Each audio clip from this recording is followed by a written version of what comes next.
Assalamualaikum warahmatullahi wabarakatuh.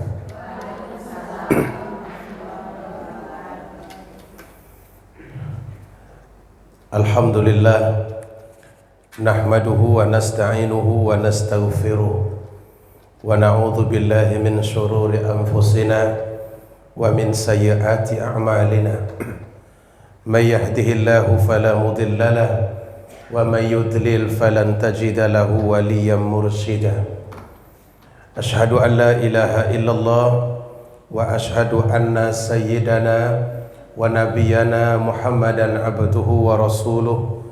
Allahumma salli wa sallim wa barik ala sayyidina Muhammad wa ala alihi wa sahbihi ajma'in. Allahumma inna nas'aluka ilman nafi'a wa rizqan tayyiba wa amalan mutaqabbala. Ya Allah, ya Tuhan kami memohon kepadamu ilmu yang bermanfaat serta rezeki yang baik dan amal yang diterima. Allahumma aslih lana dinana alladhi huwa ismatu amrina wa aslih lana dunyana allati fiha ma'ashuna wa aslih lana akhiratana allati fiha ma'aduna waj'alil hayata ziyadatan lana fi kulli khair waj'alil mauta rahatan lana min kulli syarr. Ya Allah, perbaikilah agama kami yang merupakan pusat dari segala urusan kami. Perbaikilah dunia kami di mana di saat ini kami hidup di dalamnya. Perbaikilah akhirat kami sebagai tempat kami kembali kelak. Jadikanlah hidup kami sebagai ladang amal dan jadikanlah kematian kami sebagai istirahat kami dari perbuatan-perbuatan yang tidak baik. Rabbana atina fid dunya hasanah wa fil akhirati hasanah wa qina adzabannar. Walhamdulillahi rabbil alamin. Kaum ibu, puji serta syukur kita sampaikan kepada Allah Ta'ala. Pagi ini Allah berikan kita kesehatan, Allah berikan kita waktu, Allah berikan kita keinginan. 3 nikmat yang tidak mungkin kita beli dengan sebanyak manapun harta benda yang kita miliki. Tidak ada orang yang bisa memberi waktu, tidak ada orang yang bisa membeli kesehatan, dan tidak ada orang yang bisa membeli keinginan yang baik. Ketiga-tiganya itu adalah anugerah dan pemberian Allah. Kalau kita lihat orang yang ingin sehat, banyak. Pagi ini ada yang maraton, ada yang dekat jembatan itu CFD, Car Free Day, katanya hari tanpa kendaraan, tapi kenyataannya penuh dengan kendaraan. Apakah mereka memang benar-benar sehat? Tidak ada jaminan. Waktu ini adalah nikmat yang paling besar. Kita bisa hadir karena masih ada waktu. Kita masih bisa melanjutkan kehidupan keluarga karena Allah beri waktu. Kita bisa beribadah sebab Allah beri waktu. Kalau waktu itu sudah tidak ada, maka berhentilah segala-galanya.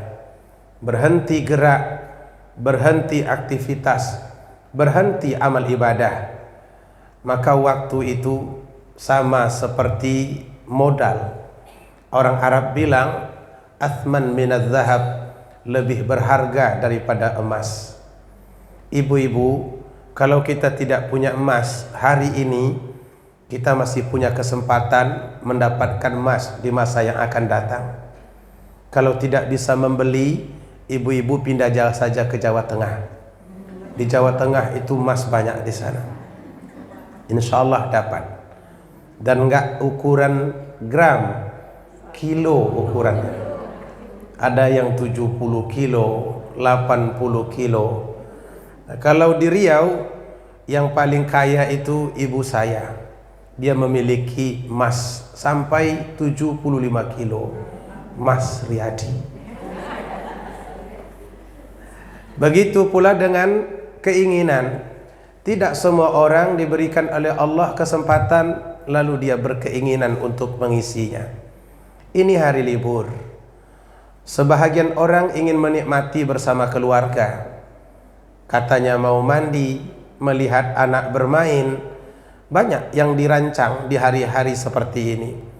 Apa yang membuat ibu-ibu memilih hadir pagi ini untuk berduduk di dalam majelis seperti ini, dengan meja yang ada di depan, pena yang siap di tangan, buku, walaupun sebetulnya saya tidak yakin itu buku dibaca nanti atau tidak,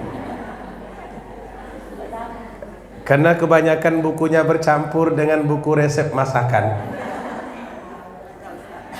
Kecuali yang di sini, kalau di sini tidak. Di sini tidak dengan resep masakan, cuman resep kue juga ada di sana. Maka kita bersyukur kepada Allah. Mudah-mudahan waktu yang sedikit ini memberikan manfaat lebih bagi kita. Amin ya rabbal alamin. Salawat serta salam kepada Nabi Muhammad sallallahu alaihi wasallam. Allahumma salli ala Sayyidina Muhammad wa ala ali Sayyidina Muhammad. Saya diminta mentadaburi surah Al-Fatihah. Apa bedanya tadabbur dengan tafsir?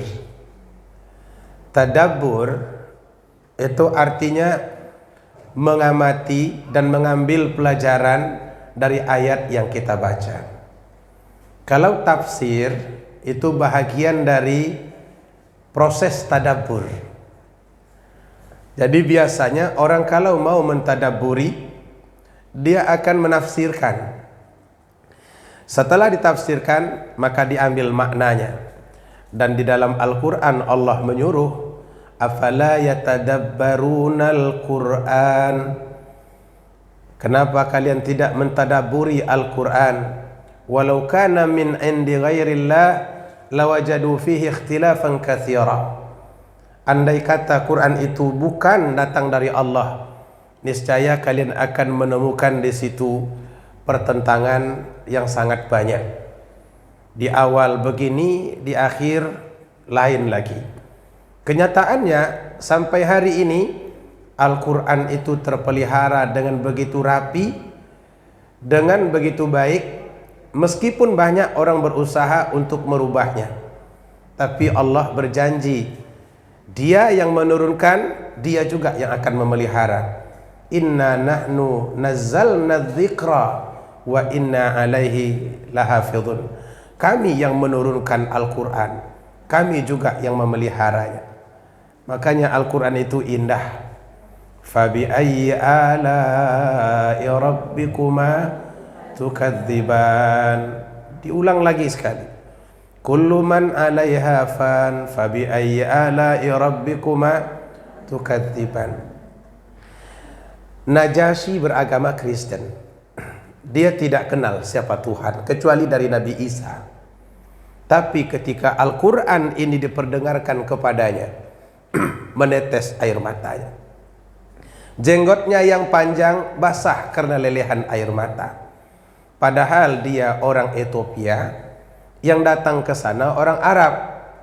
Idealnya kan kalau orang Arab yang ngomong, yang bisa memahami tentu orang Arab. Kalau orang lain nggak mungkin paham. Tapi kenapa dia masih bisa menangis? Ada sentuhan yang tak bisa kita katakan. Ketika Al-Quran itu benar-benar kita nikmati, kita hayati, dan kita pelajari. Sentuhannya itu luar biasa.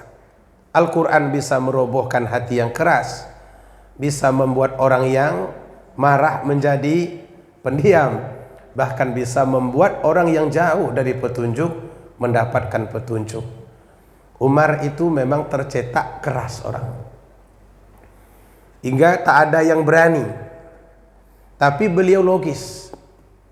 Maka ketika Islam sudah mulai menjadi problem hidup masyarakat Mekah, orang mulai merasa Islam itu sebagai gangguan.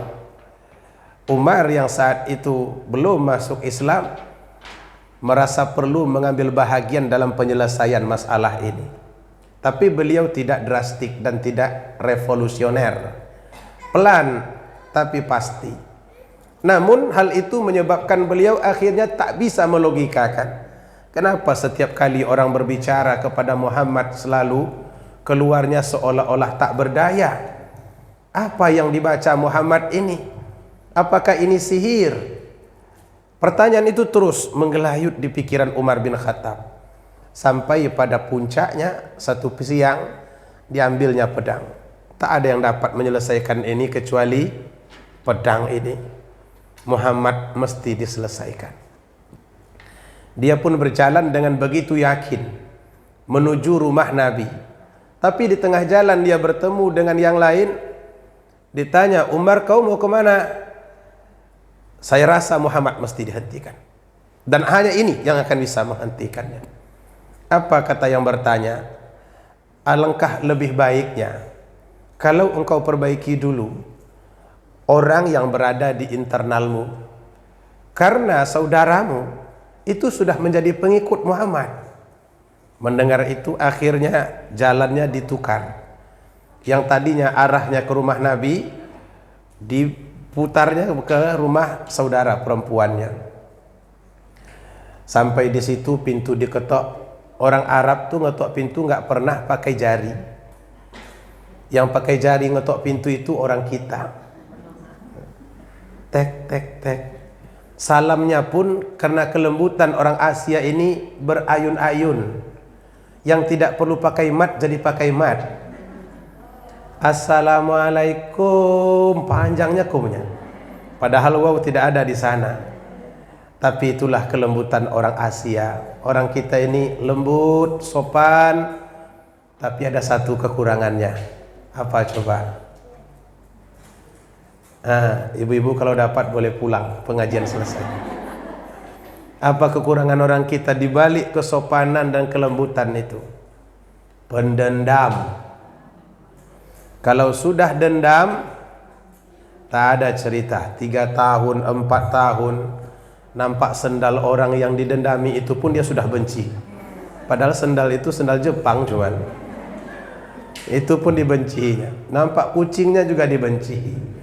Orang Arab tidak begitu. Bam, bam, bam, pintu diketok.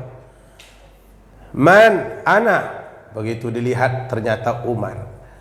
Sayup-sayup sebelum pintu digedor, Umar mendengar ada bacaan Al-Quran di dalam. Dan beliau belum tahu kalau itu adalah Al-Quran. Setelah dialog yang begitu intens sampai pukul-memukul, beliau pun akhirnya memegang lembaran. Di situ tertulis ayat Al-Quran. Taha, ma anzalna alaikal Qur'ana litashqa. Semakin dibacanya, semakin dia rasa ada sesuatu yang tak dapat dia katakan. Apakah ini yang selama ini yang menyebabkan setiap kali orang bertemu Muhammad mereka sulit untuk bergerak? Semakin dibaca, semakin hanyut. Akhirnya berubah. Yang tadinya ingin membunuh berubah menjadi ingin mengikuti. Begitulah Al-Quran itu ampuh. Jadi kalau kita ingin tenang, baca Al-Quran. Kalau kita sedang resah, baca Al-Quran. Kalau kita banyak masalah, nah gimana? Kalau banyak masalah, baca Al-Quran. Ini ditengok dari cara pandang kita memang kelihatan betul bahwa kita ini juga banyak masalah begitu. Nah, jadi baca Al-Quran. Dan alhamdulillah pagi ini saya diamanahkan untuk mentadaburi surah Al-Fatihah. Saya tidak tahu kenapa dimulai dari surah Al-Fatihah. Ini seperti permulaan, apakah nanti akhirnya ada? Wallahu alam. Kita tunggu saja tanggal mainnya. Ibu-ibu yang Allah muliakan, Al-Fatihah artinya pembukaan. Kenapa disebut dengan pembukaan? Ya karena menurut sebagian ulama diletakkan di awal Al-Quran. Biasanya kalau di awal-awal dialah pembukanya. Pembuka di dalam bahasa Arab disebut dengan Al-Fatih. Karena suratun jadi Al-Fatihah, jadi pembuka. Ibu-ibu bawa kunci, itu bahasa Arabnya miftah. Fatih, miftah, itu lebih kurang sama. Jadi kalau tanya pulang dari majelis ini nanti, kebetulan kunci tidak dengan kita, tanya suami dengan bahasa Arab, Ainal miftah? Mana miftah, mana kunci? Paling suami kita menjawab, ya salam. Sejak belajar ini sudah pandai bahasa Arab. Paling nanti saya dicarinya. Sejak Ustadz mengajar istri kami, jadi umi-umi mereka sekarang. Ibu-ibu yang Allah muliakan. Dan Al-Fatihah ini memiliki nama lain. Karena kebesarannya, jadi dia memiliki nama-nama besar lainnya. Seperti Ummul Quran. Ummu, ibu, Al-Quran, Al-Quran. Kenapa disebut dengan Ummul Quran? Kandungan Al-Quran itu ada di dalam Al-Fatihah semuanya. Biasanya yang disebut ummu itu yang memiliki kandungan. Kalau dia tidak memiliki kandungan, walaupun seperti ummu, tidak disebut dengan ummu. Saya ini agak berisi. Saya nggak bilang saya gendut, malu juga. Agak berisi, tapi saya tidak ummu karena saya tidak punya kandungan. Nah, yang mengandung itu disebut dengan ummu. Maka ini ummu. Siapa nama anak yang tua? Ibu Ummu Adiko. Ini sudah jadi ummu belum? Belum, qariban insyaallah. Mudah-mudahan sebentar lagi. Kita tunggu saja nanti undangannya. Amin. Disebut dengan Ummul Quran, ibu Al-Quran. Dan kadang disebut juga dengan Ruqiyah. Ruqiyah ini artinya pembersih. Raqa. Raqa itu pembebas bisa, pembersih bisa. Kenapa? Karena Al-Fatihah itu paling ampuh membersihkan manusia dari pengaruh jin. Ibu-ibu kalau diganggu jin, jangan datang ke dukun. Karena kalau datang ke dukun, diusirnya jin ibu, diletakkannya jin dia. Jadi pergi jin digantinya dengan jin. Lalu membersihkannya bagaimana? Raqa, ruqiyah. Bersihkan dia dengan cara membacakan ayat Al-Quran. Dan salah satu ayat yang pernah dipraktekkan di zaman Nabi itu Al-Fatihah. Jadi ada seorang sahabat berjalan dan mereka kehabisan bekal. Mereka minta kepada yang orang lain yang dijumpai, tapi mereka tidak diberi. Lalu kemudian diberitahu kepada mereka ada orang sakit. Sakitnya ini ya dulu pastinya tidak ada Ibnu Sina, belum jumpa lagi awal bros. Sakit non medis. Entahlah, di situ tidak dijelaskan gimana gayanya, tapi mungkin dia meracau sendiri boleh jadi. Adakah di antara kalian berdua yang bisa mengobati orang ini? Kalau ada, nanti kami beri hajat kalian. Sahabat yang sedang merasa kebutuhan mendesak ini pun mencoba. Dibacanya ayat itu. Ibu-ibu mau saya ajarkan ayat ruqyah ini? Dibaca sekarang? Hati-hati, kalau saya baca nanti yang ada jin bisa kesurupan, nggak apa-apa. Masalahnya saya cuma bisa membuat kesurupan, mengobati saya nggak bisa. Setelah ibu-ibu kesurupan saya pulang gitu. Dibacanya Bismillahirrahmanirrahim. Nggak usah diikuti. Ayatnya Al-Fatihah yang mau saya baca ini. Alhamdulillahirabbil alamin sampai di ujung. Dengan pertolongan Allah, jinnya keluar. Begitu melihat orangnya sadar, kawannya yang satu lagi yang kebetulan tidak meruqyah heran, apa yang kau buat? Jangan-jangan ini sesat ini. Sampai mereka di Madinah, mereka beritahu Nabi tentang itu. Ini teman saya ini ya Rasul meruqyah orang, bisa dia mengeluarkan jin. Ditanya Nabi, apa yang kau buat? Demi Allah aku tidak membaca yang lain kecuali Al-Fatihah. Kata Nabi, Al-Fatihah itu ruqyah. Maka kalau kita ada gangguan-gangguan seperti itu, boleh kita membaca surah Al-Fatihah. Cuman nanti kalau datang suami jangan Al-Fatihah terus, dipikirnya kita ngusir dia. Nah, suami tahu juga dengan ilmu ini nih. Ibu-ibu yang Allah muliakan, dan nama-nama lain juga disebutkan dengan Al-Fatihah itu. Al-Fatihah ini merupakan a'zamu surah fil Quran. Surah yang paling agung dalam Al-Quran. Ada berapa surah? Berapa? 114 surah. Yang paling agung Al-Fatihah. Dari mana kita bisa tahu? Ada hadis Rasulullah Shallallahu Alaihi Wasallam berkata kepada seorang sahabat, "Ala u'allimuka a'zama suratin fil Quran qabla an takhruja minal masjid." Maukah kamu saya beritahu tentang surah yang paling agung dari Al-Quran sebelum keluar dari masjid ini nanti? Kata sahabat itu, ya mau. Berarti kan mungkin masuk, beliau pegang tangannya, mau saya beritahu surat yang paling agung? Mau. Jangan kemana-mana, sebelum keluar masjid ini nanti saya beritahu. Begitu selesai, sahabat itu datang kepada Nabi. La u'allimannaka a'zama suratin fil Quran. Mau saya beritahu tentang surah yang paling agung dari Al-Quran? Nabi kemudian menyambungnya, Alhamdulillahi Rabbil Alamin. Hiya sab'u mathani. Itu adalah 7 mathani. Ada yang bilang mathani ini ayat. Makanya ada yang mengatakan Al-Fatihah itu 7 ayat.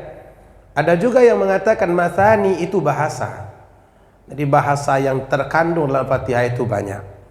Wal Qur'anul Azim alladzi utituhu. Itu adalah bahagian dari Al-Quran yang Allah turunkan kepadaku. Jadi memang Nabi memberitahu bahwa ini surah memiliki kekhususan. Surah ini sangat agung. Oke, karena itu kalau kita diberikan satu bacaan biasa, dampaknya biasa. Tapi kalau kita membaca sesuatu yang luar biasa, itu akan berdampak luar biasa. Apalagi keagungan Al-Quran itu tidak kita yang menyebutkan, tetapi Allah Subhanahu wa ta'ala melalui lisan Rasulullah Sallallahu Alaihi Wasallam.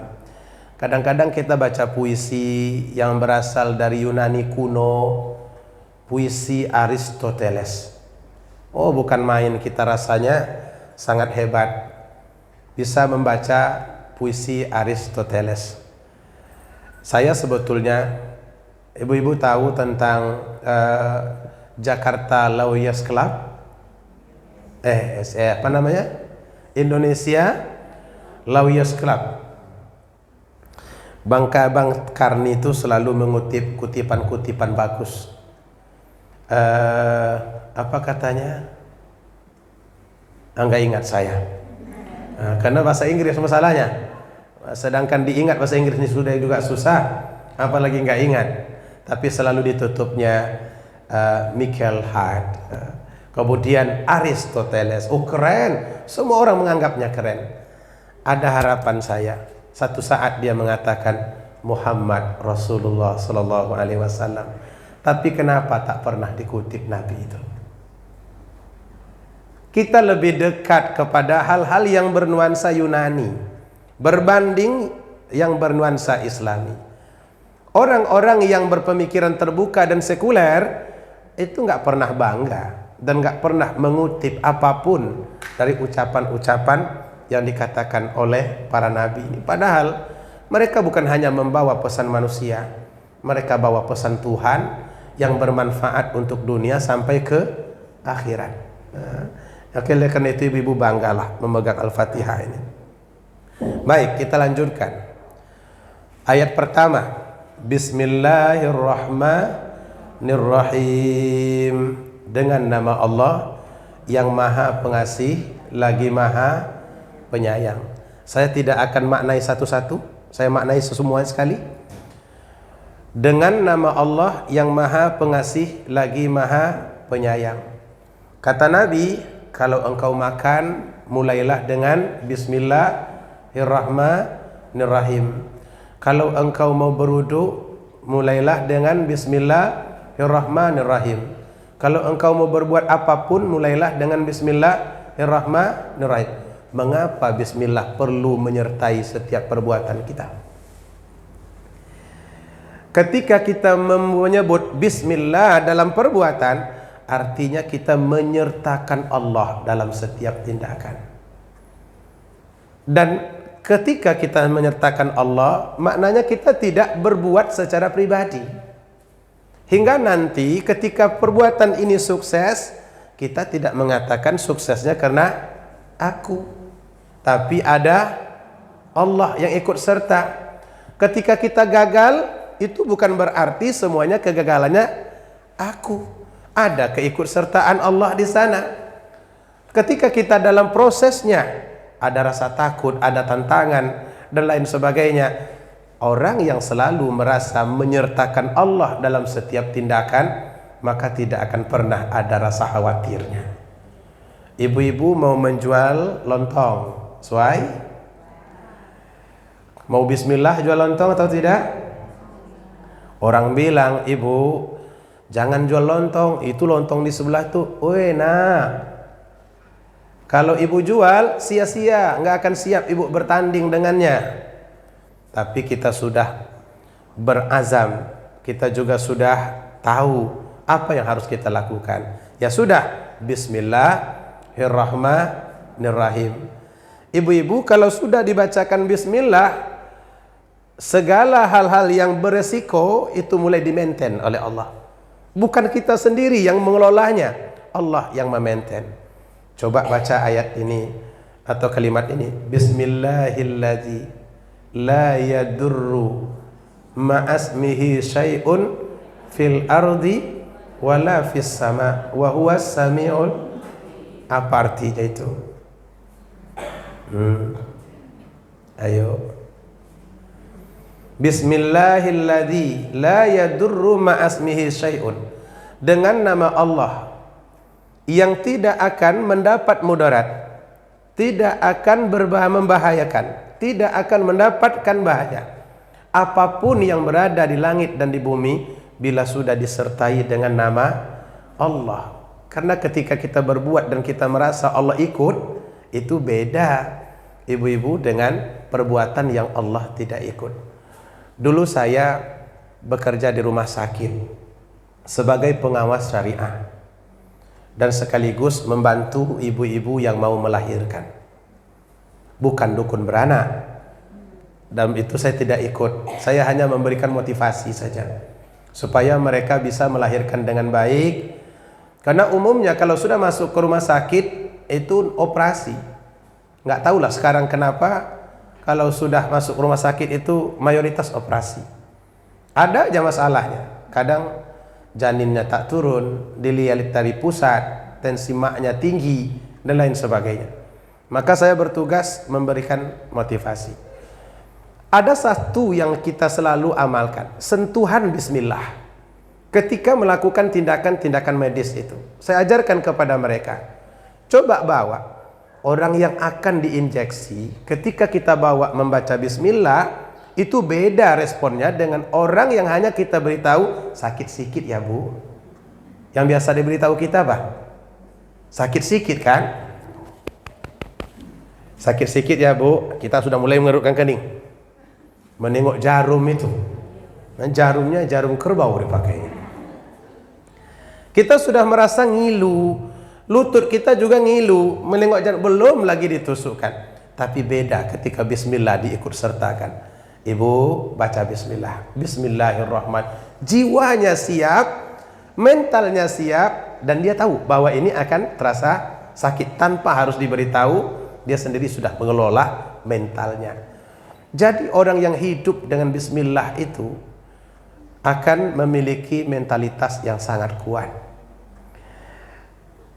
Di tempat yang sangat kecil, berada di atas bukit, ada gua di situ, namanya Gua Thur.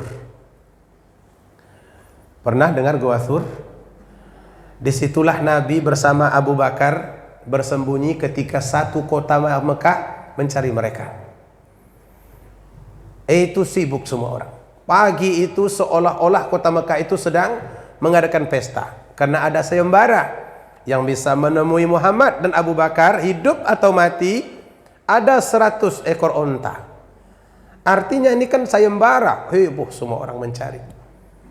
Di tempat yang sangat sepi, kecil, ada di situ satu tempat duduk Abu Bakar dan Nabi.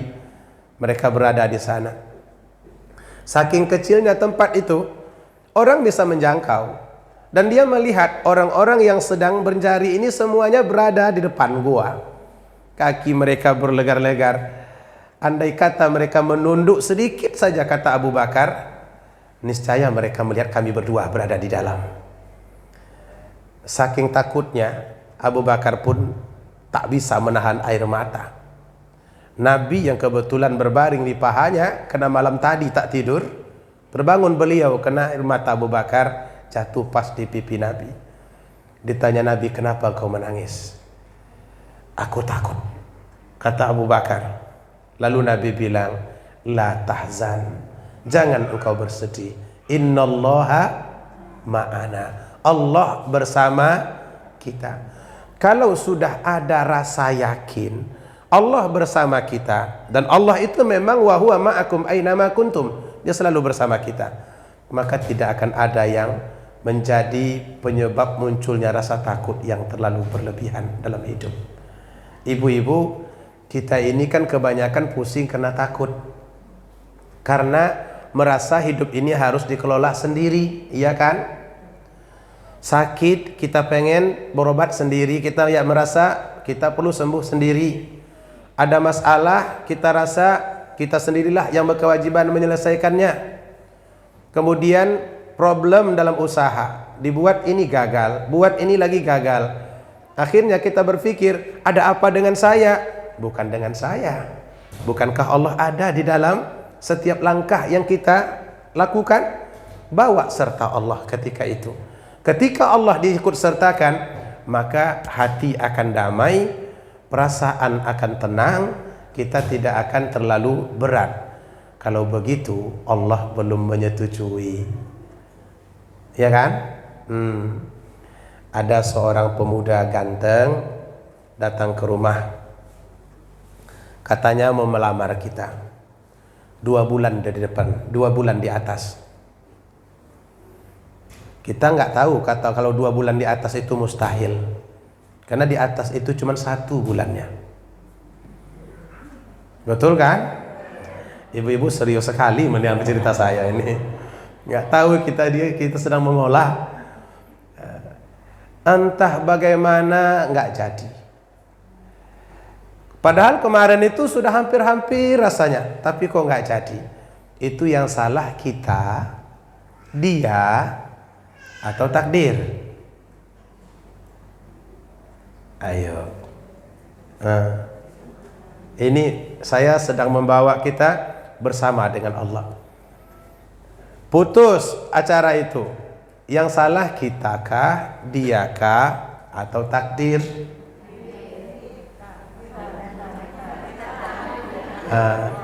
Kalau yang salah kita memaki diri sendiri. Kalau yang salah dia, kita maki dia. Kalau yang salah takdir, maki Allah gitu. Lalu siapa yang salah? Allah sedang mengatur kehidupan kita. Walaupun kadang kita tak memahami cara dia mengatur, tapi mungkinkah aturan Allah itu tidak baik? Sedangkan kita sendiri makhluk lemah baik, apalagi Allah yang maha, pasti lebih baik. Cuman kita tidak memahami cara Allah di dalam mengatur. Ada pot bunga di teras kita. Yang satu ini potnya kecil, bunganya besar. Yang satu ini bunganya besar, potnya kecil. Kalau ditanya bunga itu kalian mau dicabut, dipindahkan, atau tetap di situ? Dia akan berkata, tetap saja. Karena kalau kau cabut, urat-uratku akan terputus. Dan itu menyakitkan. Cuman karena kita yang punya, kita tahu itu nggak baik bagimu. Ini pot kecil, kau sesak nafas, aku pindahkan ke kepada yang besar ya, cabut juga. Menjerit itu karena urat-uratnya putus. Tapi kita tahu apa yang terbaik baginya. Pindah ke pot yang lebih besar, yang ini pindah ke pot yang lebih kecil. Kira-kira sedemikian kita mengatur hidup tanaman ini, apa tidak mungkin Allah juga begitu mengatur hidup kita? Kau mau dengan si fulan, kau tunggu dia, tapi nggak jadi karena kami tahu itu bukan jodohmu, itu nggak baik untukmu. Setahun pertama baik, tahun kedua dia akan berselingkuh dengan 5 perempuan sekaligus. Nggak cukup kepalamu, nanti kau cepat beruban, umur baru 19, rambut sudah seperti 91 tahun. Karena bingung. Jadi kadang Allah memberikan hal-hal seperti itu sesuai dengan caranya sendiri. Nah, ini makna Bismillahirrahmanirrahim. Kullu amrin dzibalin la yubda'u fihi bi bismillahi fahuwa aqta. Setiap perbuatan yang tidak dimulai dengan bismillah, maka hilanglah keberkahannya. Jadi bismillah itu bukan hanya ucapan, tapi ikuti Allah melalui perasaan.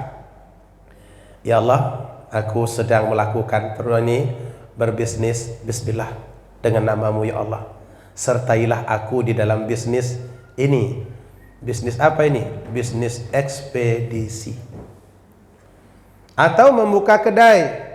Ya Allah, sertailah hamba dengan kedai ini. Aku berlindung kepadamu, engkaulah Tuhan segala-galanya. Buka kedai. Setelah 3 bulan nggak ada yang laku. Gagal? Belum tentu. Karena Allah memberi tepat pada waktunya. Saat mau tutup, datang pembeli. Ternyata pembeli itu teman waktu SMP. Kita belum menikah, dia belum menikah juga. Nah, ternyata lakunya bukan pakaiannya, tapi yang laku tukang jualnya. Allah itu maha adil. Alhamdulillahi Rabbil Alamin. Segala puji bagi Allah Tuhan sekalian alam. Alhamdulillah, segala puji hanya milik Allah. Kenapa hanya milik Allah? Karena cuma Dia yang sempurna. Yang lain nggak sempurna, maka yang pantas dipuji itu adalah yang sempurna. Dan sempurnanya Allah itu bukan ketika memberi, tapi memang zatnya maha sempurna. Ibu-ibu, kalau ibu-ibu sedang memakan buah, setelah itu ibu mengucapkan apa? Alhamdulillah. Kemudian datang orang dari kampungnya, teman, diberikannya kita hadiah, ucapannya Alhamdulillah. Kemudian datang lagi yang lain, teman kita diberinya, kita tidak diberinya, ucapannya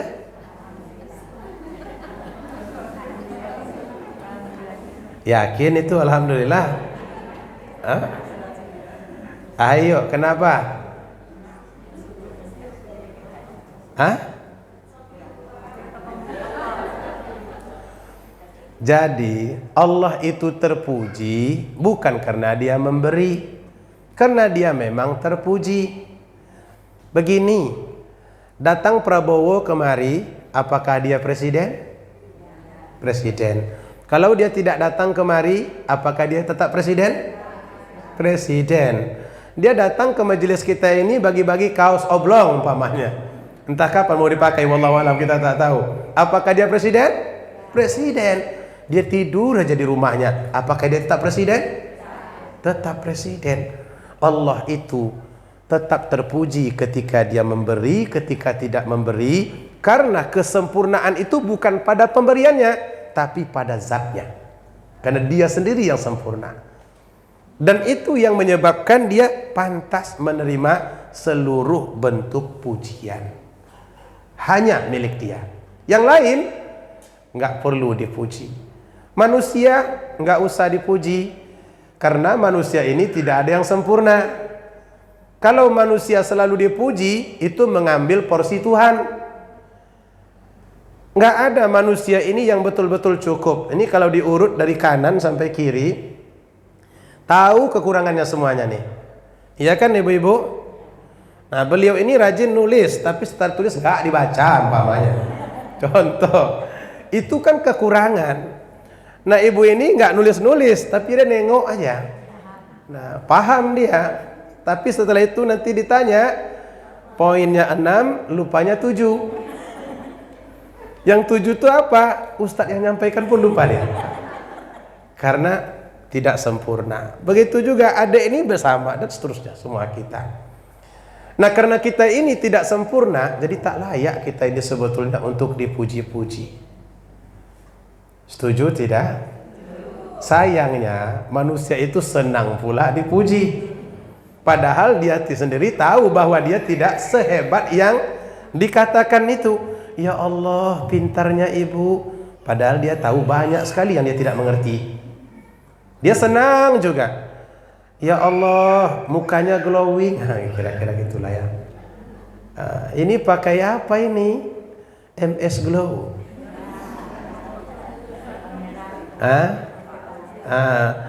Di mana dibeli? Di istana. Di Jalan Arifin Ahmad. Ya tahu. Ngantar orang rumah ke situ. Tengok-tengok, oi Pak, ini penuh nih. Ini orang yang ingin dipuji semua nih. Lengkap dari situ tuh. Padahal kita semuanya punya kekurangan. Karena punya kekurangan, maka sebetulnya manusia itu tidak pantas untuk dipuji. Apakah berarti kita harus berbicara belak-belakan aja? Ya Allah, ibu hitamnya. Enggak juga. Mencela jangan, memuji juga jangan. Karena semuanya pada dasarnya adalah kembali kepada Allah Subhanahu wa ta'ala. Maka kalau dia kelihatan hebat umpamanya, subhanallah, yang terpuji itu tetap Allah. Hafal dia semuanya, tapi jangan dipuji kepadanya. Mantap, hafal kamu semuanya ya. Kembang lubang hidungnya. Padahal dia tahu yang dia tidak hafal jauh lebih banyak daripada yang hafal. Itu sebabnya Allah tak senang dengan manusia yang suka mencari-cari pujian. Bahkan dikatakannya itu mengambil hakku. Kalau mengambil hak Allah, syirik namanya. Orang yang mencari pujian itu disebut Allah dengan orang ria. Ria itu ingin orang lihat apa yang dia lakukan, nanti dipuji senang hatinya. Tak dipuji galau hatinya. Jelek. Apa namanya nih? Sedang berada di puncak lawang. Upload di FB. Apa yang ibu-ibu harapkan setelah di-upload? Like itu apa? Orang suka kan? Ini apa nih? Mantap kan begitu? Nggak bisa kita dustai hati itu ketika sudah di-upload. Kita nggak lagi menengok fotonya, tapi menengok yang di bawah. Yang ada gambar review, gambar ini. Kira-kira mana yang lebih banyak? Apalagi ada yang berkomentar pula di situ. Oh, itu cepat sekali ditengok itu. Tengok. Masya Allah, solehahnya. Mengembang-ngembang jilbab setelah itu. Padahal kita sendiri tahu subuh tadi telat itu, padahal itu solehah katanya. Dan kita pun merasa sangat bangga. Kebetulan yang punya suami solehahnya. Kopi suami tadi ditunggunya lama, belum dibuat-buat. Akhirnya suami buat sendiri kopinya. Udahlah, abang buat sendiri aja. Dia lurus, tapi tugas itu menjadi tugas istri. Nah, letak solehahnya di mana? Tapi begitu dipuji solehah, oh bukan main senangnya hati. Manusia tidak pantas dipuji. Dan jangan mencari pujian. Orang yang paling berat di dalam kehidupan, orang yang selalu ingin mencari pujian manusia. Kasihan. Kalau orang itu selalu ingin mencari pujian itu kasihan. Karena dia harus mengukur setiap tindakan dan gaya dirinya dengan pandangan manusia yang bermacam-macam. Ibu, setelah ini boleh memuji saya. Tapi saya tidak bisa menjamin bahwa beliau memuji saya nanti ini. Ustadz itu terlalu lama ceramahnya. Itu katanya serius-serius sekali. Karena kebetulan muda, orang tua suka yang serius-serius. Anak muda yang agak garing sedikit. Lebih muda lagi, lebih garing. Apalagi seperti keripik, wah itu renyahnya luar biasa. Jadi tidak akan sama. Nah, bayangkan rumitnya hidup kalau kita harus menyesuaikan semua tindakan dengan pandangan orang. Kalau begitu, bagaimana caranya supaya ringan? Sesuaikan tindakan dengan pandangan Tuhan, dengan pandangan Allah. Cukuplah Allah saja yang memuji. Kita memuji Allah karena kesempurnaan, Allah memuji kita itu karena ketaatan kita kepadanya, bukan karena kesempurnaan kita. Nah, kalau kita sudah berkeras-keras dan bertekad hanya pujian Allah yang kita cari, ibu-ibu nggak akan ribet dan nggak akan bingung dalam hidup ini. Orang tidak lihat Allah termemuji, boleh jadi. Begitu lewat kota infak, kota infak pembangunan Masjid Al-Akhyar, ditengoklah dompet kecil kita itu. Ternyata ada sisa-sisa beli tahu tadi pagi yang dari pasar yang dibawa. Tarik 1 angkanya 1.000, tarik 2 1.000 juga. Kita kepengen yang lebih besar, ditarik-tarik yang lain, maksimal 2.000 ternyata dimasukkan ke dalam kotak infak. Orang lihat tidak orang lihat, kira-kira Allah lihat? Allah lihat.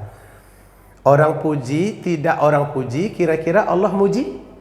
Muji. Tanda Allah muji itu seperti apa? Famay ya'mal mithqala dzarratin khairan yara. Siapa yang melakukan perbuatan baik walaupun kecil, tidak akan aku abaikan, kata Allah, aku tetap menghargainya. Jadi yang paling enak itu ibu-ibu melakukan perbuatan dengan tujuan mendapatkan apa yang Allah lihat atau pujian Allah. Karena pujian Allah kepada yang besar Allah puji, kepada yang kecil Allah puji, kepada yang berniat sekalipun juga Allah puji. Tapi kalau manusia ini tidak stabil. Hari ini dia memuji, besok dia mencela. Begitu ditanya bagaimana menurut ibu si bulan, baik sih, nasinya ini nih yang nggak tahan, tapi Allahu Akbar, tapinya panjang, mulutnya tuh celopar. Dia kalau sudah ngomong nggak berhenti. Tapi gimana ya? Oh, panjang sekali narasi penjelasannya. Maka jangan pernah mengimpikan pujian manusia karena kita akan sering kecewa. Tapi raihlah pujian Allah karena Allah zat yang paling pandai memuji. Segala puji hanya milik Allah. Alhamdulillah. Belum sampai Rabbil Alaminnya lagi. Baru Alhamdulillah. Kemudian Rabbul Alamin. Alhamdulillahi Rabbil Alamin. Rabb artinya pemilik. Kalau kita menerjemahkannya Tuhan. Tapi kadang Tuhan itu orang lain juga sebut Tuhan, maka kita terjemahkan Rabb. Rabb itu artinya pemilik. Alam, ya alam. Pemilik alam.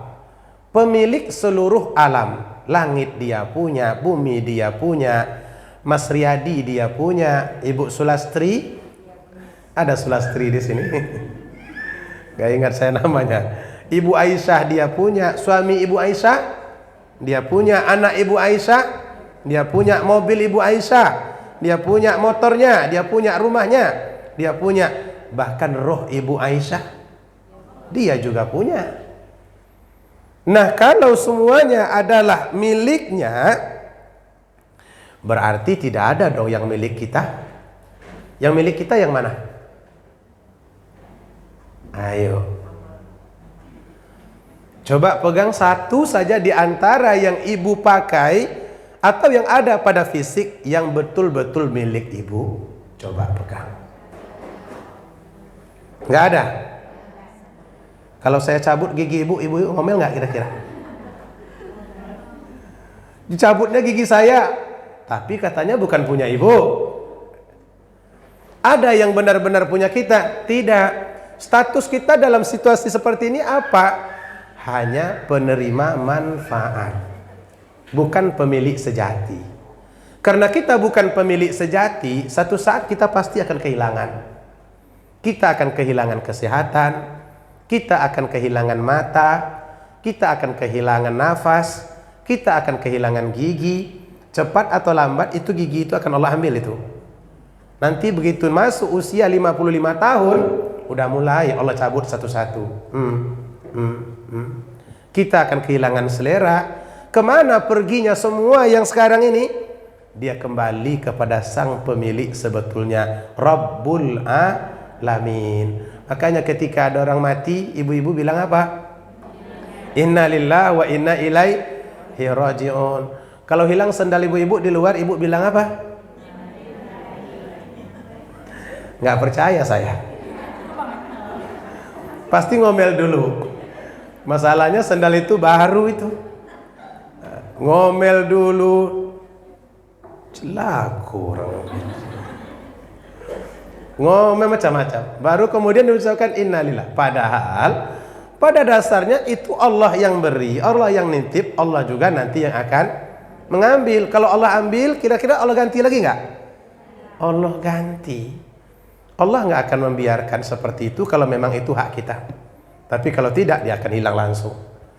Nah, ketika kita merasa bahwa tidak ada yang kita miliki kecuali semuanya adalah titipan Allah, maka nggak perlu kita terlalu berbangga-bangga dengan perbedaan kita dari orang lain. Saya tak bangga karena saya memberikan materi, karena belum tentu ini juga titipan Allah. Kalau Allah ambil, selesai. Ibu tidak perlu merasa kecil karena cuma mendengar, karena mendengar itu juga titipan Allah. Kalau Allah ambil, selesai. Perlukah kita merasa bangga ketika berpangkat? Nggak usah, karena pangkat itu juga titipan Allah. Ada kekayaan, perlu bangga? Tidak. Ada suami, perlu bangga? Hati-hati. Nggak bangga dengan suami? Oh, suami saya itu duitnya banyak, bisnisnya jalan terus, orangnya hebat. Perlu dibangga-banggakan?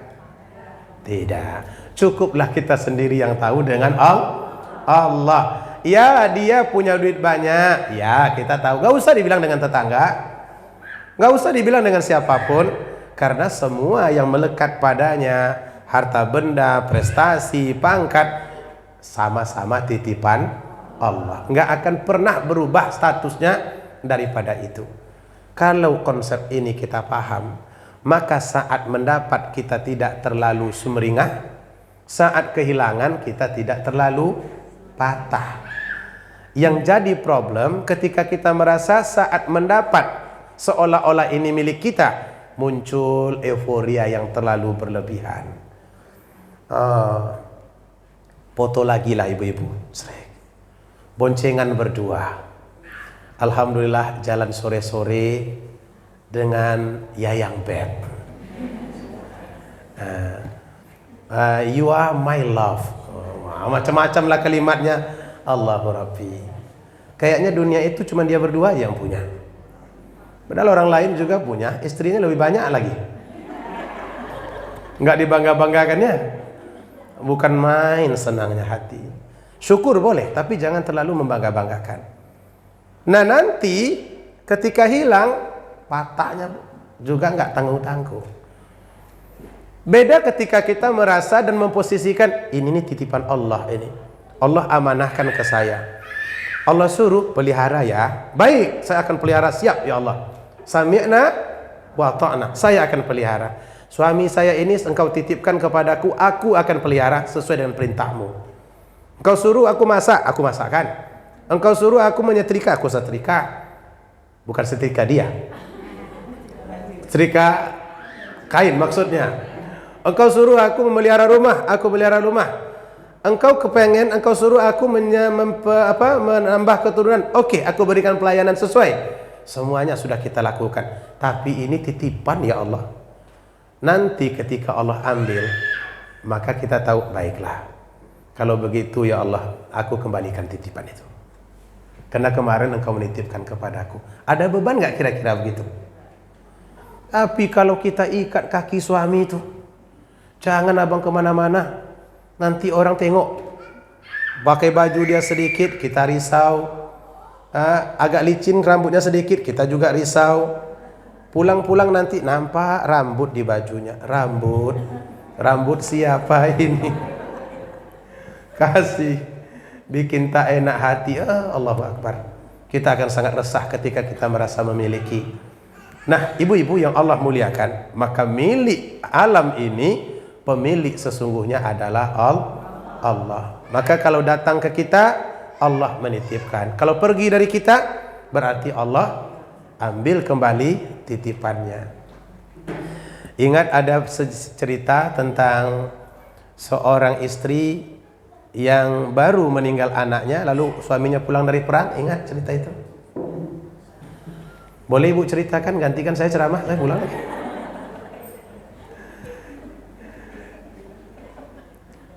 Dia suaminya pergi perang, istrinya tinggal di kampung. Pada itu anaknya sakit dan kemudian meninggal dunia. Pulang suaminya, diketok pintu, Assalamualaikum. Istrinya menyambut, Waalaikumsalam. Gak nampak di muka istrinya bahwa dia sedang bersedih. Kehilangan anak. Masuk, dibukakan pintu, diambil tas, dibawa HP-nya. Percaya ibu-ibu, dia bawa HP? Ibu-ibu, jangan lurus-lurus betul. Diambil semuanya. Makanan sudah disiapkan, semuanya sudah. Nah, gak ada cerita tentang anak meninggal dunia. Suaminya dari tadi nengok-nengok, kok gak kelihatan ini. Gak tahu anaknya namanya siapa. Mungkin Supriyadi boleh jadi. Kok gak kelihatan. Nah, karena letih, tidur. Sampai besok juga gak kelihatan anaknya. Baru ditanya, mana anak kita? Kok gak nampak-nampak? Istrinya tidak langsung menggolek dan anak kita meninggal dunia beberapa waktu. Nggak begitu caranya. Dia membawa, dia berpikir, bagaimana kalau ada orang menitipkan barang ke kita? Kita harus meliharanya. Lalu bagaimana kalau orang itu mengambil titipannya itu? Ya kita harus merelakannya. Anak kita diambil oleh sang pemiliknya. Baru dia marah bapak ibu. Berdiri dari tempat duduknya, marah dia dengan istrinya, dia keluar dari rumah. Dia pergi bertemu Nabi, ya Rasulullah, istri saya tidak memberitahu bahwa anak saya meninggal dunia. Pulang saya wajahnya seolah-olah tidak ada musibah. Dia melayani saya dengan baik, disediakannya makan. Ternyata dia menyembunyikan kematian anak saya. Apa katanya? Iya, diambil oleh sang pemiliknya. Apa kata Nabi? Istri seperti inilah yang harusnya selalu berperan dalam kehidupan suami. Jadi apapun yang terjadi, jangan menangis dulu. Olah dulu pemikirannya. Ini dari Allah dan akan kembali kepada Allah. Rabbul Alamin. Itulah makna Rabbul Alamin itu. Jadi apapun terjadi dalam hidup kita, balikkan kepada Allah Ta'ala. Nah ini kan punya Allah. Dan nanti akan kembali lagi kepada Allah. Yang punya kita nggak ada. Yang sejatinya nggak ada. Semuanya hanya sekedar hak pakai dan titipan sementara. Apapun bentuknya. Bahkan roh kita sendiri pun itu juga titipan. Bisa ibu tahan ketika malaikat mengambil roh kita tuh? Kan janganlah sekarang. Ini masih banyak hutang ini. Anak-anak saya masih kecil-kecil. Gak bisa. La yastakhiruna sa'atan wa la yastaqdimun. Tak dapat dimundurkan sesaat, tak dapat pula dimajukan walaupun juga hanya sekedar sesaat. Maka tenanglah ketika dapat dan juga tenangkan hati ketika kehilangan. Setuju? Kok lah jadi lembut setujunya kehilangan ini? Enggak siap nampaknya ini. Siap nggak siap itu pasti akan terjadi. Ada orang katanya sehidup semati, jangan percaya. Itu kata-kata gombalan itu. Satu hidup, satu mati. Kira-kira kalau ibu ditanya mana lebih mau, bapak dulu yang mati atau ibu yang mati duluan? Hah? Enggak, biar saya ambil nama suami kita, saya kirimkan. Ternyata semua jemaah tuh kepengen suaminya mati duluan gitu. Kalau kata mertua saya yang perempuan, biar atuk mati dulu. Langsung atuk terkejut. Wah, dia kepengen saya mati. Rupanya maksudnya baik. Kalau saya mati dulu, gak ada yang memelihara atuk. Siapa yang masakkan atuk? Siapa yang mencucikan pakaian? Jadi daripada saya melihat atuk senda sengsara begitu, sementara saya sudah gentayangan jadi roh, biar atuk mati dulu. Setelah itu saya nyusul. Keren sekali. Mau nggak begitu? Nah, kapan rencana? Baik, kita lanjutkan. Itu makna alhamdulillahirabbil alamin. Ar-Rahmanir Rahim. Yang maha pengasih lagi maha penyayang. Ini sifat sang pemilik alam tadi.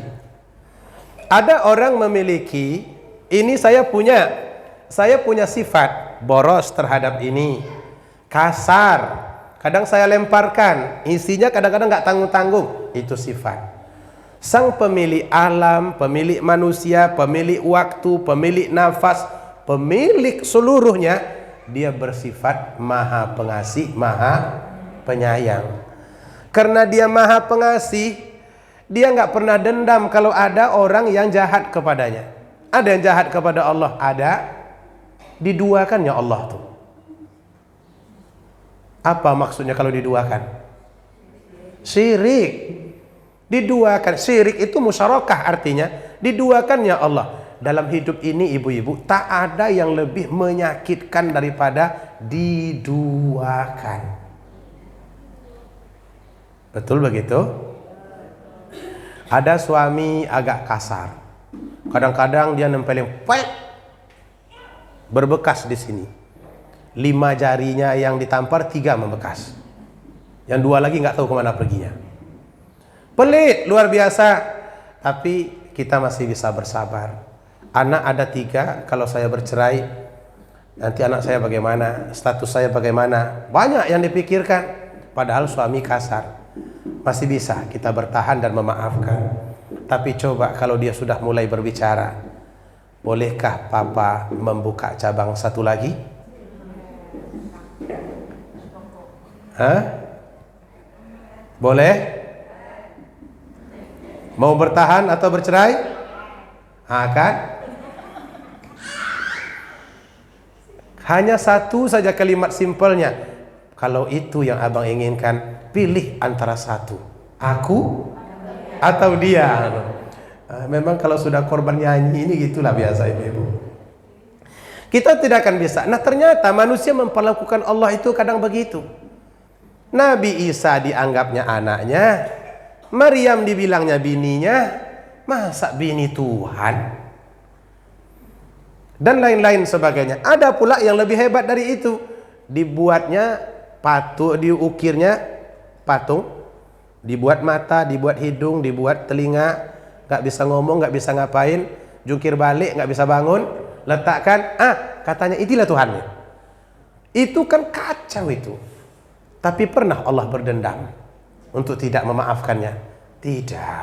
Allah tetap membuka. Begitulah bentuk maha kasihnya kepada manusia.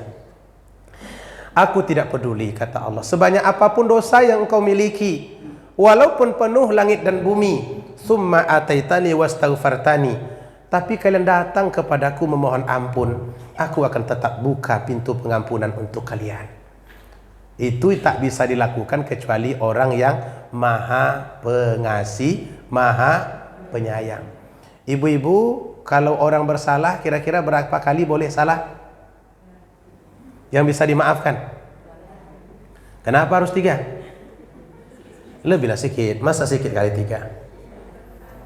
Ini sudah kita maafkan, dia minjam sekali, katanya kembalikan ya. Enggak, ternyata minjam lagi sekali, ya benar bayar?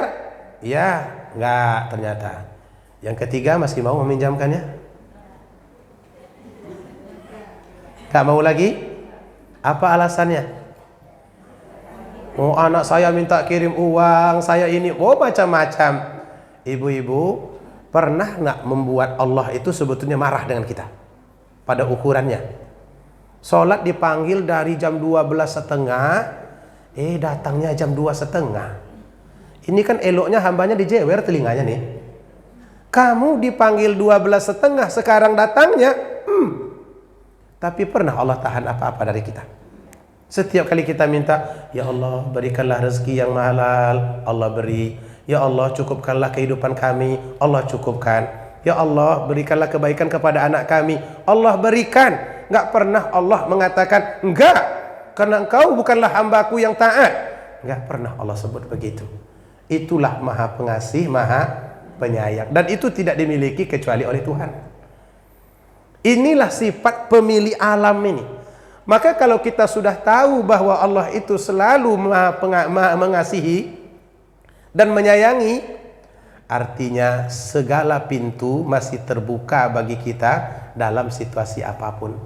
Karena kita ini tidak stabil. Kadang kita ngomel, kadang kita penuh keluh kesah.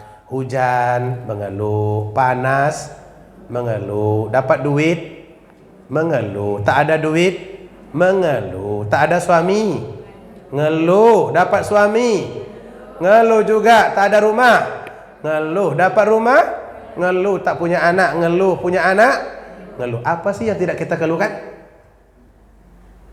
Tapi ketika kita minta kepada Allah, Allah tidak pernah menolaknya. Dia tetap saja memberi.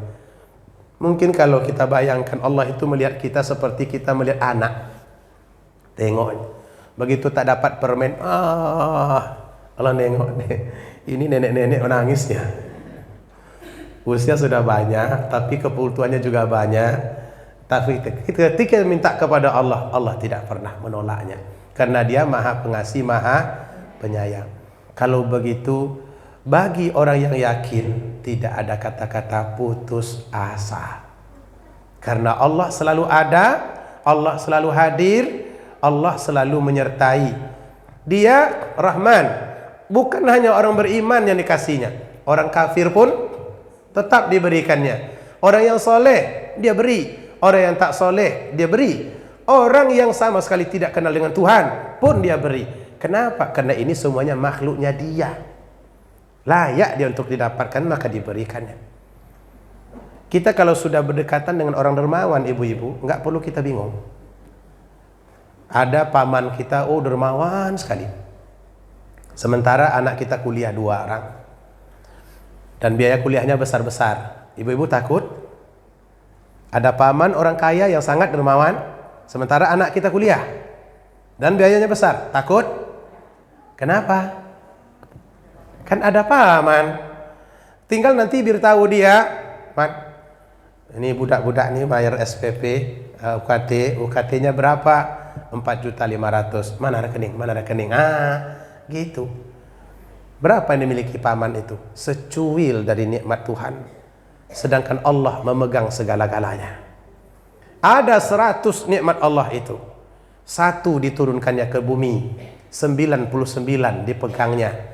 Nanti diberikan di akhirat untuk ibu-ibu yang masuk surga. Yakin nggak masuk surga nih? Yakin. 1 inilah kita sekarang ini berebut-rebut di pasar, berebut-rebut di sekolah, berebut-rebut di politik, berebut-rebut jadi anggota DPR, berebut-rebut di kebun, berebut-rebut di pasar, diberikan semua. Itu dari 1 nikmat yang Allah turunkan ke dunia. Jadi kalau dengan 1 nikmat itu saja kita sudah merasa begitu hebat, bagaimana tidak terbuka peluang meminta? Karena ada 99 yang masih digenggamnya di tangannya. Karena itu orang yang betul-betul beriman kepada Allah, dia takkan pernah merasa pintunya tertutup rapat. Karena dia selalu melihat di setiap kesempatan Allah memperhatikannya. Di setiap waktu Allah melihatnya. Allah tahu keluh kesahnya. Allah tahu apa yang sedang dia sembunyikan dan apa pula yang selalu diucapkannya. Ini ibu-ibu kalau dilihat dari wajahnya, wajah-wajah cerah semuanya. Kalau sudah mendengar ceramah itu kayaknya tenang dan kemudian senyum-senyum. Yang saya tahu wajahnya. Batinnya Tidak. Banyak orang yang bisa menyembunyikan bibirnya tersenyum, hatinya menangis. Dia tersenyum juga, pikirannya entah kemana-mana perginya.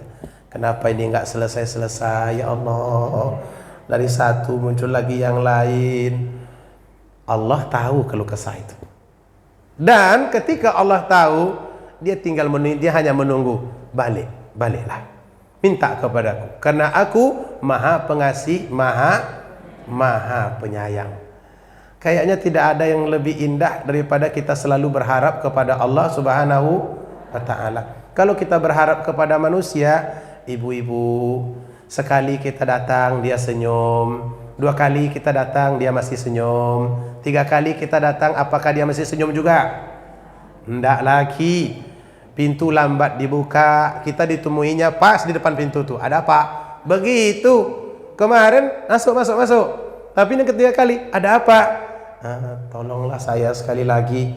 Sekali, dah 3 dah. Tapi Allah tak pernah berkata angka. Dia terus memberikan bantuan kepada hamba-hambanya yang membutuhkan. Ini lambat laun, tenggorokan terasa kering. Karena suara saya ini agak serak-serak basah. Dia memaksa ini ibu-ibu. Karena ada 2 minggu ini. Tapi kalau kata orang nyanyi dangdut, ini bagus. Katanya seperti orang baru putus cinta. Baik, sedikit lagi. Iyyaka na'budu wa iyyaka nasta'in. Kepadamu kami meminta, kepadamu kami menyembah, iyyaka, dan kepadamu kami minta tolong.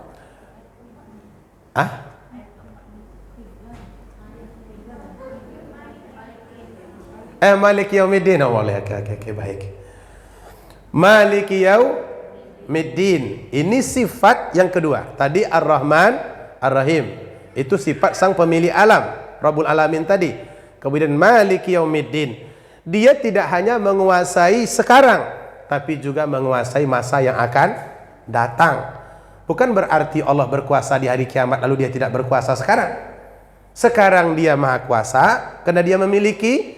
Di akhirat nanti dia juga maha kuasa, sebab akhirat pun juga milik Allah. Tidak ada orang yang berkuasa di situ kecuali Allah. Maliki yaumiddin.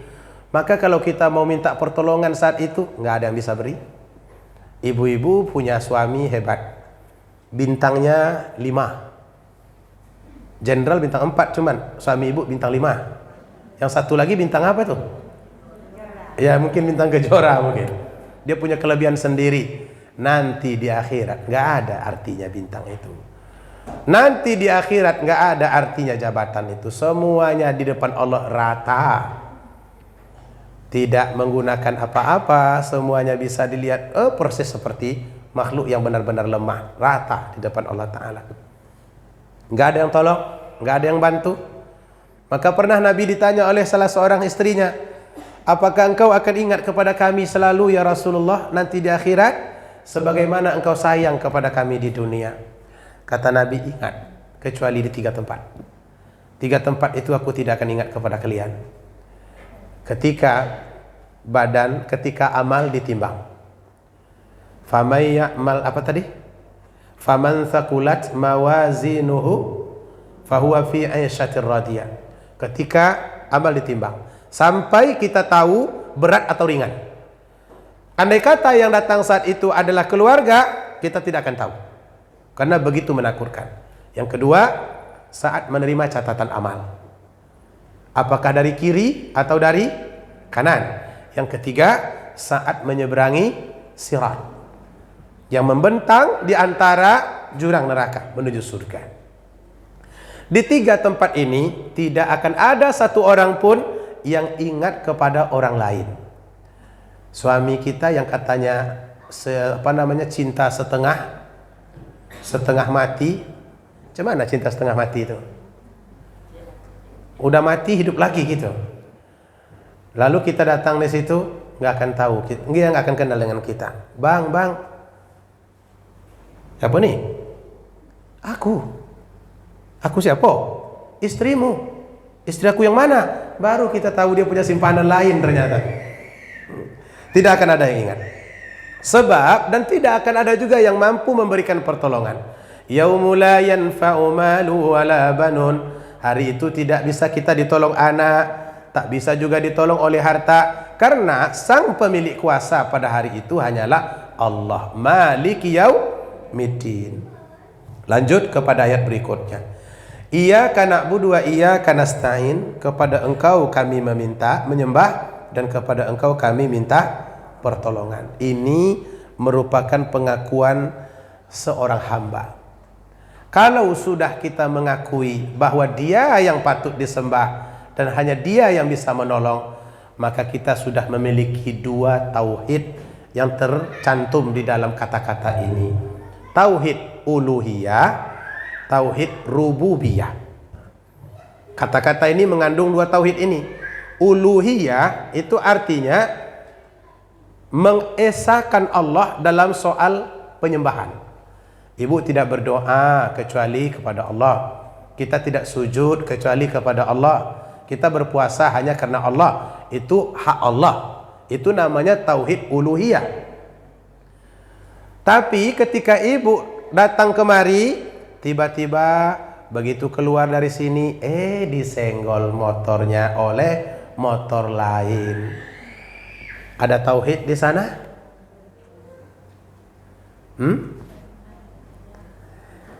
Yang menyenggol itu orang, itu senggol-senggolan itu memang sudah Allah takdirkan begitu terjadi? Atau memang itu terjadi secara kebetulan? Sudah menjadi ketetapan Allah.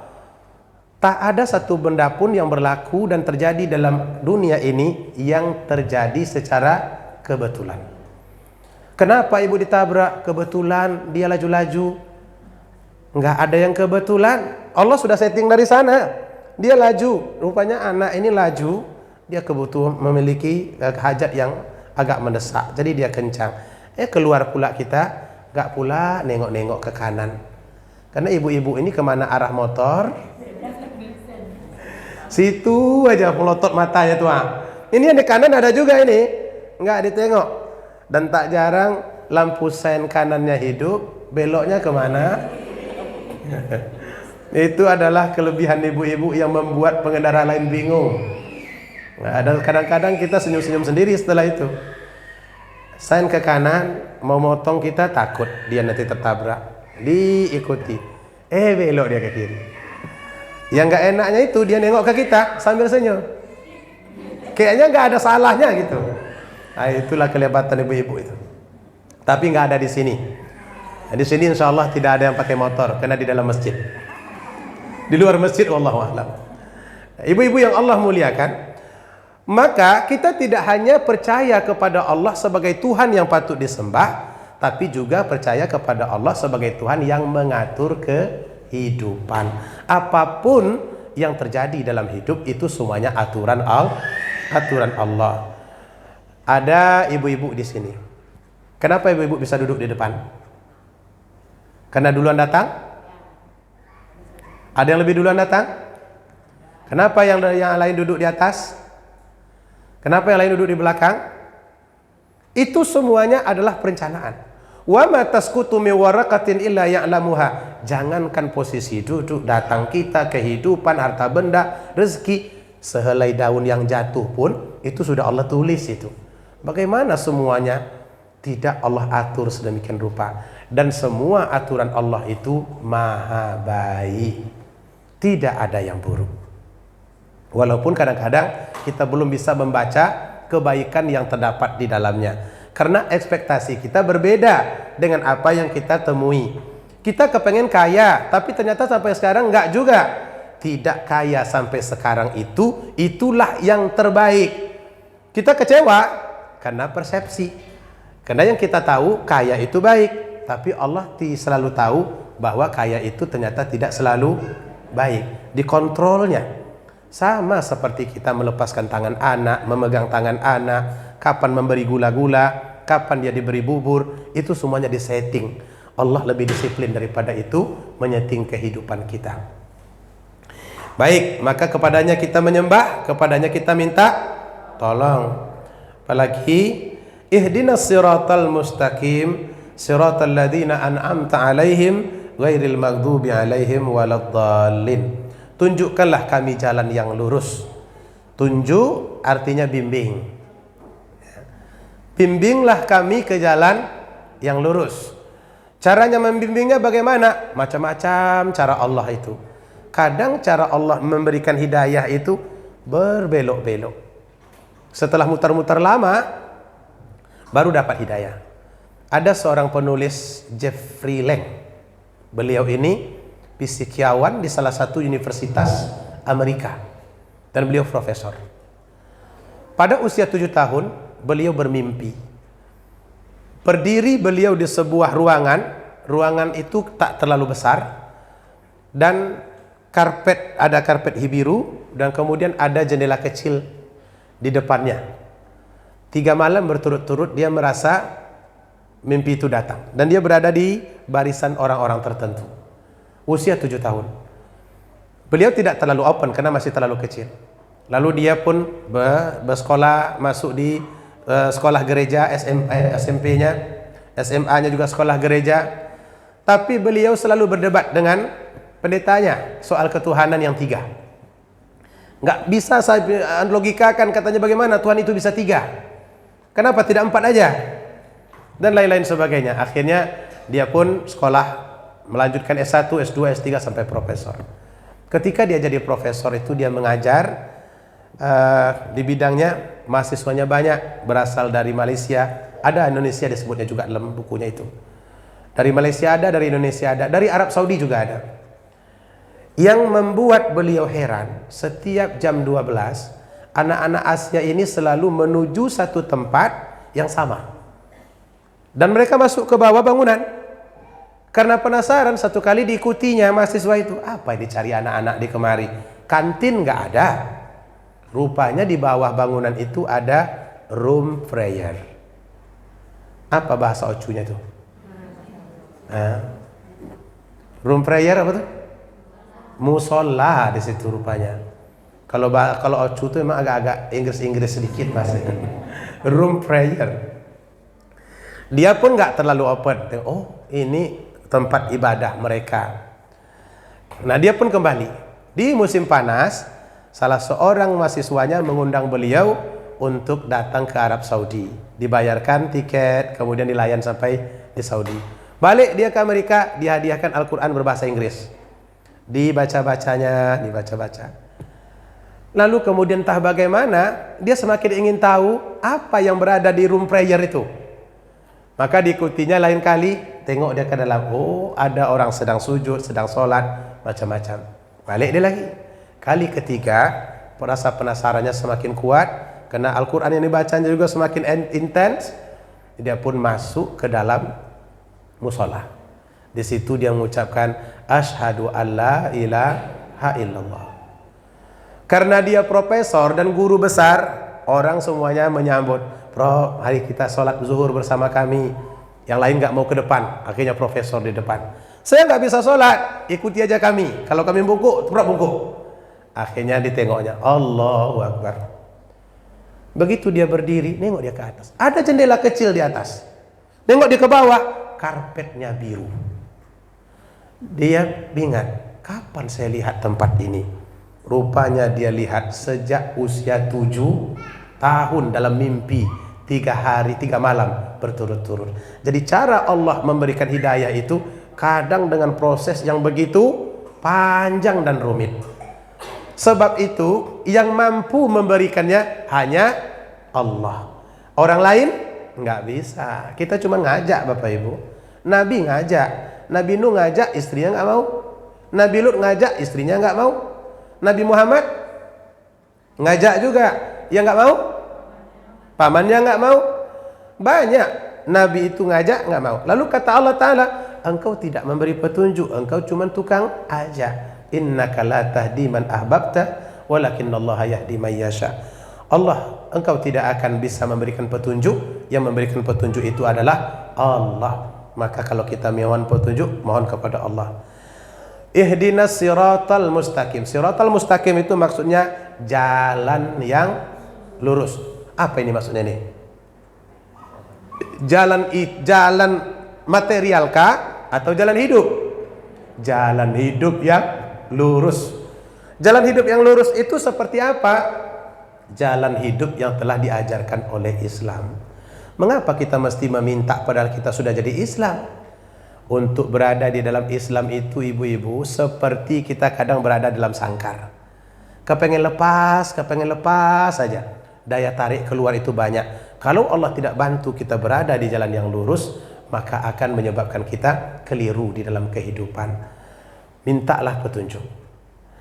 Jalan hidup yang lurus seperti siapa?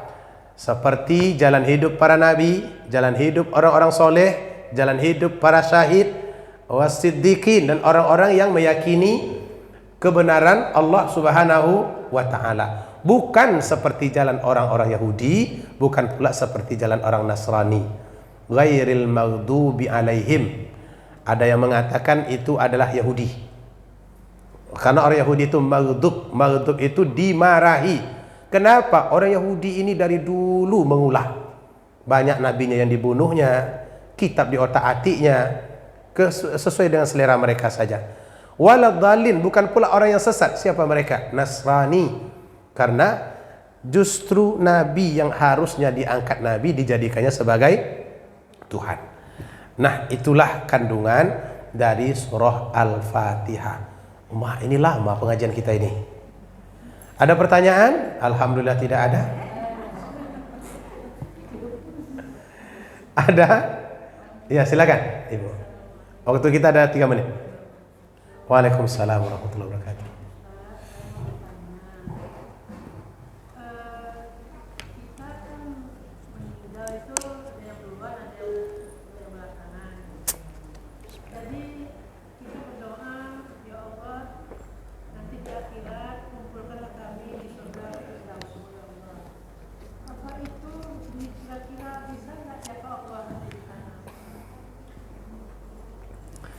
Pertama, bolehkah kita berdoa? Jawabannya boleh. Ud'uni astajib lakum.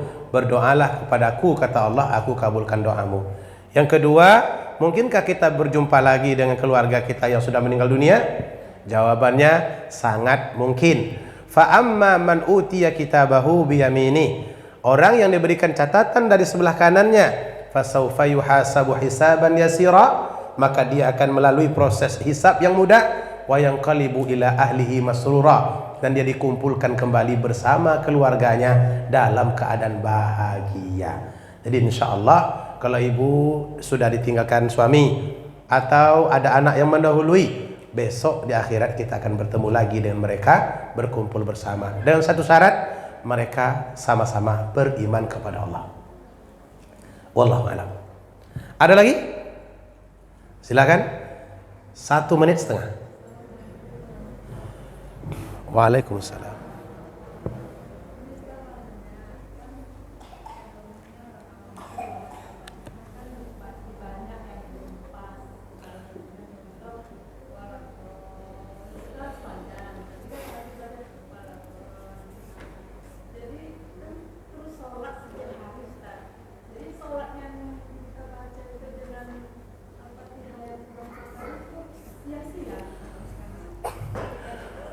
La yukallifullahu nafsan illa usaha. Allah tidak menuntut kita dengan sesuatu yang belum kita bisa, yang kita tidak sanggup. Ibu baru bisa baca bismillah level 1, baca Al-Fatihah level 1. Jangan berhenti sholat, bawalah Al-Fatihah level 1 itu ke dalam sholat. Apakah Allah terima? Allah Maha tahu. Ini hamba baru belajar ini. Kalau ibu kalau dia meminta kita level 10 sementara kita baru level 1, Allah bertentangan dengan kata-katanya sendiri. La yukallifullahu nafsan illa wus'aha. Nggak mungkin kita bisa fasih sefasih orang Arab. Karena ini bahasa Arab. Saya sudah lama belajar Al-Quran, tapi apakah saya fasih? Belum tentu. Dibawa ke orang kita fasih, bawa ke orang Arab belum tentu. Waktu saya kuliah dulu di Al-Azhar, pulang saya dari kampus, naik bus, ada kawan Mesir di situ, Nazil fin, katanya. Turun di mana? Saya jawab, Syekh As-Sabah. Pasti enggak ibu-ibu? Syekh As-Sabah. Kalau ibu-ibu dengar, mantap sekali Ustaz itu bahasa Arabnya ya. Enggak ngerti dia dengan apa yang saya katakan tuh. Katanya, Syekh As-Sabah. Rupanya kurang panjang matnya. Syekh As-Sabah. Coba bayangkan itu. Jadi kalau kita mengukur levelnya tinggi semua, nggak ada yang sah sholat kita ini. Kalau saya uji lah, kayaknya nggak ada yang sah, termasuk saya. Lalu kalau tidak sah, apakah ini semuanya akan masuk neraka karena sholat tidak sah? Tidak. Kembali kepada konsep awal, la yukallifullahu nafsan illa wus'aha. Lalu bagaimana sikap kita? Thalabul ilmi faridatun ala kulli muslimin wa muslimah. Menuntut ilmu itu fardu. Maka walaupun sekarang ibu di level 1, berusahalah naik ke level 2, perbaiki huruf dhad, perbaiki huruf shad, huruf shin dan lain sebagainya. Saya sudah tua Ustadz, gigi saya sudah pada hilang. Kalau sudah begitu, udahlah terima aja lah apa yang ada. Allah akan menerima insyaallah. Baik ibu-ibu yang Allah muliakan, kalau ada yang bertanya silahkan dihubungi melalui nomor saja WhatsApp 081276114622. Perlu juga? Perlu. Tapi gini, kalau nanti menghubungi saya, sebut identitas. Saya jemaah Masjid Musas. Masjid Musas. Saya jemaah Musas. Jangan dikirim pesan tapi tidak menyebut. Karena terlalu banyak pesan masuk ke saya minta bantuan. Minta bantuan semuanya. Ustadz, anak saya 3 sekarang sudah tidak ada ayah. Kenapa melapor ke saya? Carilah suami yang lain, kan begitu lagi. Kok ke saya melapornya untuk anak-anaknya? Mungkin karena saya ketua Basnas, jadi itu banyak sekali. Jadi kenalkan diri. 0812 7611 4622. Kita akhiri dengan membacakan alhamdulillahirabbil alamin dan doa kafaratul majelis. Subhanakallahumma wa bihamdika asyhadu an la ilaha illa anta astaghfiruka wa atubu ilaik. Wassalamualaikum warahmatullahi wabarakatuh.